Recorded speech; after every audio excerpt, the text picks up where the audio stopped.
Hey there hikers, we're gonna do something a little bit different today for my first springtime hike. We're gonna be checking out a nice oceanside hike in a national wildlife refuge. Hopefully it'll be nice and relaxing, but we'll see. I'll see you in the hike.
So the main trail I was thinking of today was a little bit shorter than I was expecting, so we're gonna check out all the other trails that Plum Island has to offer. They're not all connected, but they are all here to be hiked on Plum Island.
Well, on to the next one.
Shoot.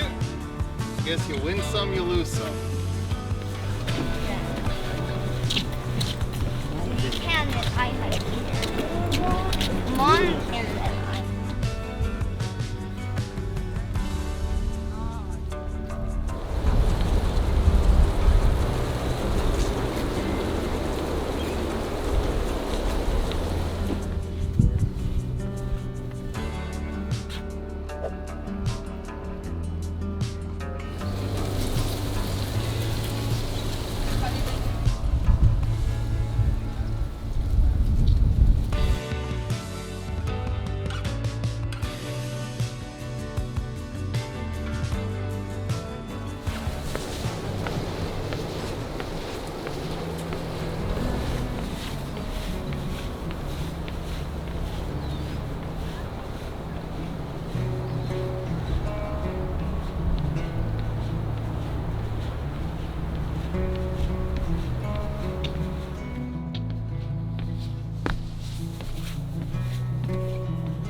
And welcome back. Those were several trails in the Parker River National Wildlife Refuge on Plum Island. And Plum Island is located near Newbury, Massachusetts. For the 3 trails we explored in the refuge today, the total mileage that you would cover would be just around 5 miles total. Now, what I found most interesting about the refuge is that because it is like the combination of a nice beach ocean walk along with different salt marshes, that's what really adds to the relaxingness about it. Those salt marshes attract so many different varieties of birds, and hence why the refuge exists. It really adds a lot of bird song, especially during the spring when I did this hike.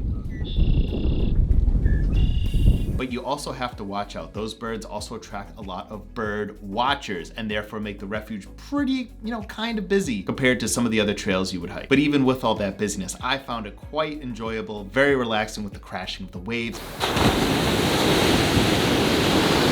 and all the different bird song that I got to hear. Did you also find it relaxing? Be sure to hit that like button down below. It'll really help with the algorithm to show this video to more people so that more people can see this trail. Now, the first trail you all saw me do was the Stage Island / Sandy Point Loop Trail, which came in at around 3.5 miles. So this trail was the longest of the 3 trails and had the most beach walking and ocean views of the 3 trails. It has really good views of Ipswich Bay, and it comes pretty close to some of the piping plover habitats that exist on the island, which is the key bird that is protected by this wildlife refuge. And of course, unfortunately, I didn't get to see any piping plovers the day that I went. Now, the second trail you saw me do was the Pines Trail Loop, which was only 0.31 miles. Very uninteresting, very short. I don't even know if I'd recommend you stopping to check this one out. It was just a nice little gravel path with a view of another area of the marsh. Very short, not a lot going on. Feel free to skip it if you like. The third trail I tackled was the Hellcat Boardwalk Trail, and it sure lived up to its name in that basically I'd say 90% of this trail takes place all along those boardwalks that go across the different sand dunes